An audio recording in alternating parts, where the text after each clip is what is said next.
What do you want me to tell you guys? So,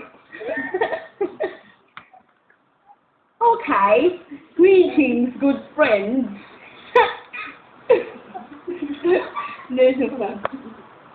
Wait lang, kasi puro Tagalog yung nababasa ko, kaya di ako makapag-British accent.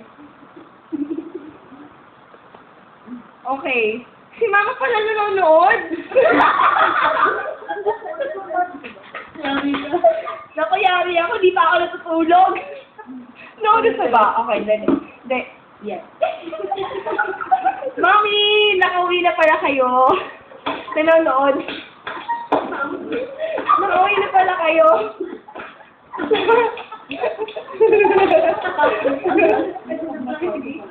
Nandiyan na pala kayo sa gate.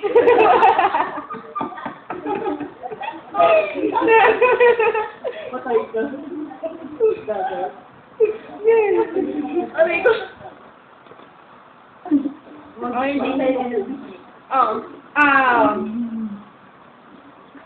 Mag-greet na po si Nicole Tilaon.